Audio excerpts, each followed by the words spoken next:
Hey, salut, c'est Louise au top. Depuis les premiers Pokémon rouge et bleu et vert au Japon, il ne s'est pas écoulé un seul jeu sans que Game Freak y ajoute des nouvelles mécaniques inédites pour changer à jamais la face de Pokémon. Qui n'a pas halluciné de voir la nuit dans Or et Argent quand vous allumez votre Game Boy le soir? Qui n'a pas pris un coup de soleil ou un vilain rhume en se confrontant aux saisons dans Noir et Blanc? Mais quelle est cette sorcellerie? Et surtout, ça nourrissait des fantasmes de folie. Mais que vont-ils ajouter dans le prochain opus? Jusqu'où pourront-ils aller afin de rendre la licence encore plus crédible, encore plus immersive? Je veux savoir. Nous partirons aujourd'hui à la recherche des mécaniques qui ont révolutionné le jeu sur le long terme. Et vous savez quoi? Je ne suis pas toute seule. Et yo tout le monde, c'est Edleton. J'ai vu que ça parlait de Pokémon et comme j'adore squatter, je me suis dit que ça pourrait être une bonne idée qu'on fasse ça à deux. Allez, c'est parti.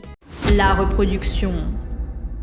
Du grand classique pour certains, mais pour commencer, il est important de revenir sur la pension Pokémon et son évolution à travers les jeux. La pension ou garderie Pokémon permet de déposer des Pokémon moyennant quelques Poképièces pour les faire XP pendant que tu fais les 400 coups à travers la région. Dans les premiers opus, oubliez la reproduction pour une simple et bonne raison qui pourrait faire passer la première génération pour une sombre antiquité. Impossible de mettre 2 Pokémon en même temps à la pension. Et surtout, c'est juste un petit détail de rien du tout, mais les Pokémon étaient tous asexués. Un peu compliqué pour faire des bébés Pokémon, non? C'est à partir de Or et Argent que la pension en dessous de Doublonville nous propose de garder 2 Pokémon en même temps. Le principe de Pokémon femelle, mâle et asexué apparaît. En résulte une mécanique qui redéfinit à jamais la face entière de la licence, les œufs Pokémon. Si vos 2 Pokémon sont de sexe différent et d'un même groupe d'œufs, ils pondront un joli œuf que vous pourrez faire éclore au sein de votre équipe. C'est clair que si vous mettez ensemble un Macogneur avec un Chétiflore, ça risque de prendre un peu de temps. Cette gestation est plus ou moins longue en fonction de l'entente entre vos 2 créatures. Le Pokémon qui éclora sera de la même espèce que la mère, donc c'est bien plus malin de mettre son Pokémon avec un métamorphe pour optimiser le bambin désiré. Et j'ai le regret de vous annoncer que non, la Pokéfusion ça n'existe pas.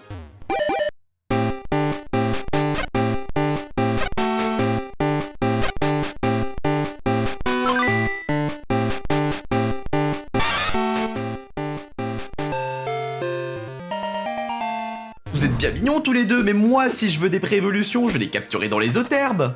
On se calme. Ce qu'il faut préciser, c'est que certains Pokémon sont uniquement attrapables de cette manière. Donc si vous voulez compléter le Pokédex à 100%, vous allez devoir y passer. Bah ouais, s'ils ont rajouté des bébés Pokémon comme Pichu ou Azuril dans la seconde génération, c'est pas pour rien. Par contre, là où c'est du génie, c'est que les Pokémon obtenus par reproduction peuvent apprendre les attaques du père. C'est super utile en stratégie, ça demande aucun effort et heureusement putain. Oui, parce que déjà que mon jeu se transforme en élevage intensif quand j'essaie d'obtenir une bonne nature et de bons IV, alors si en plus de ça fallait s'occuper des attaques, merci. Mais non, heureusement c'est simple. Vous prenez votre Dracolos mâle qui connaît l'attaque colère, vous prenez un Dracofeu femelle, vous les posez à la pension histoire qu'il copule, et si tout se passe bien, vous vous retrouverez avec un bon Salamèche des enfers. Et évidemment, certaines attaques ne peuvent être apprises que par reproduction, sinon c'est pas drôle. En plus de l'attaque, votre nouveau-né aura des chances de garder le talent caché de la mère ou du père s'il est déposé avec un métamorphe. Et les talents cachés, pour certains Pokémon, c'est quand même bien cool. Mais l'intérêt numéro 1, ça reste la transmission des IV. Vous savez, les statistiques invisibles et définies aléatoirement pour chaque spécimen, eh bien vous avez moyen de les influencer grâce à la pension, et avoir de bons IV c'est ultra important en stratégie, tout le monde le sait. Pour ça, 2 méthodes. Soit vous êtes patient et vous faites pondre des Pokémon à la chaîne jusqu'à arriver à des IV convenables, soit vous utilisez un métamorphe aux IV parfaits et à qui vous avez donné un nœud destin. Dans tous les cas, vous allez devoir enfourcher votre vélo avec un Flambusard au talent corps ardent avec vous, et vous allez devoir faire des allers-retours devant la pension comme un vieux psychopathe. C'est dans la 7ème génération que Game Freak s'est rendu compte que personne n'y laissait ses Pokémon pour leur faire gagner de l'expérience. Et ils ont donc décidé de la refondre. Elle s'appelle désormais la garderie Pokémon et elle ne sert plus que pour la reproduction. Ouais,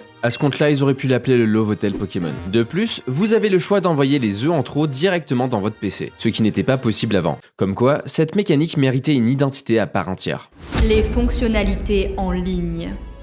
En décembre 2004, la Nintendo DS est la première console portable à embarquer l'accès Wi-Fi pour se connecter en ligne, la CFW Nintendo. Et c'est vrai que beaucoup de jeux exploitaient ce principe multijoueur en réseau. Pokémon, grand pionnier vidéoludique dans la ludothèque Nintendo, devait montrer l'exemple à son arrivée après quasiment 2 ans d'attente sur ce support. Et alors là, quand Pokémon Diamant et Perle sont enfin sortis, je peux vous dire qu'ils ont tapé fort, très fort, pas avec un, mais bien avec 4 modes de jeu en ligne uniques et différents qui répondaient aux 4 grandes attentes des anciens et des nouveaux joueurs. Alors qu'attendions-nous de si important qui ne pourrait être enlevé dans les versions futures? La GTS, la fucking GTS, le système d'échange de Pokémon. La GTS est le système officiel d'échange mondial de Pokémon mis en place dans la 4ème génération et disponible jusqu'à Noir et Blanc 2, avant que le service soit clôturé par Nintendo le 21 mai 2014, soit 8 ans d'existence. La GTS officiait encore alors que les versions XY étaient sorties depuis 5 mois. Bon, et ça embarquait quoi précisément la GTS? Eh bien, un système d'échange simple et très efficace. On cherche des Pokémon où on en dépose avec n'importe qui et à n'importe quel moment. Lors du dépôt, il faut préciser ce que l'on recherche en échange. Par exemple, mon Rattata niveau 8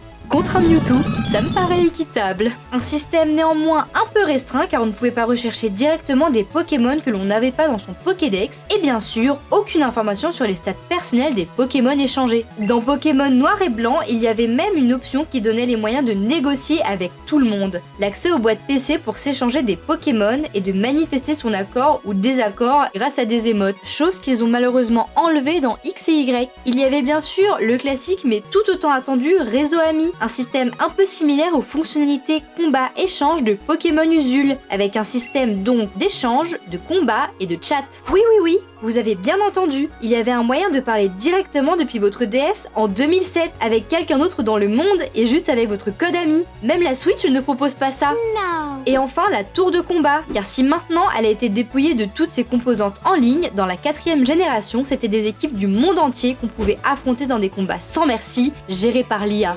Et vous vous souvenez du Square Wi-Fi? Le mode apparu dans Pokémon Platine qu'on n'avait pas vu venir? Sa particularité, c'était d'être une salle utilisant le CWF Nintendo comme les autres modes, mais ici c'était pour faire des mini-jeux avec des inconnus du monde entier. Alors bien sûr, tout était plus ou moins à base de raclage de stylets, histoire de bien niquer votre écran tactile, mais il y avait pas mal de trucs et c'était plutôt sympa. On pouvait trouver une salle d'attente qui pouvait changer de style, un jeu de gavage d'Avaltou, un jeu d'équilibre avec Mime Junior, ou encore un jeu où il fallait gonfler un Culbutoke.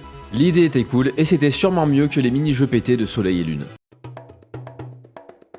Et si on bloquait volontairement des portions du jeu avec des Pokémon ultra stylés, uniquement accessibles à une certaine date précise, alors qu'on n'est absolument pas dans l'ère du tout connecté? Ok d'accord, ça c'est vraiment très con, c'est pourquoi votre truc c'est pour relancer la hype?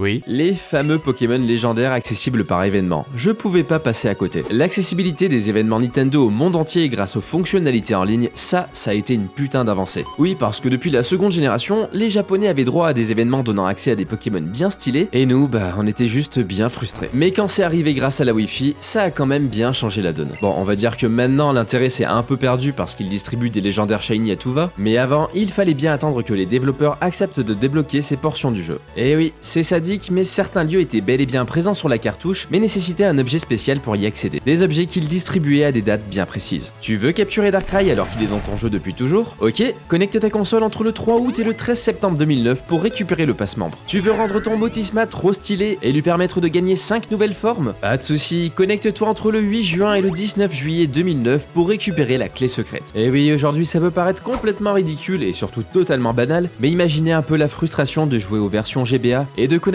la légende des îles Aurore et Roc-Nombri, sans pour autant pouvoir y accéder. Merci l'Action Replay. L'écran secondaire.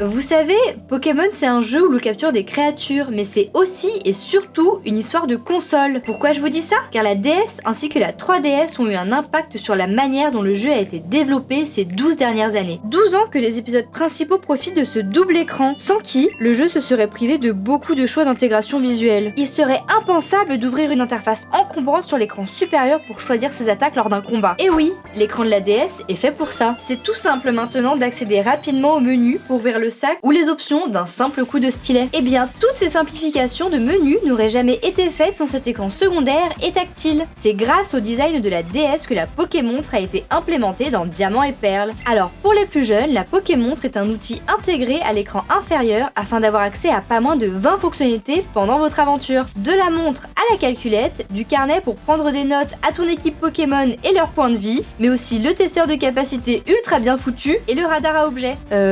Où c'est que je l'achète? Prenez mon argent? Ça paraît con dit comme ça, mais pouvoir accéder à autant d'outils aussi simplement et rapidement, c'est ultra confortable. Avant, je rappelle qu'il fallait se coltiner des allers-retours aux 4 coins de la région pour connaître le taux d'amitié, la croissance des baies.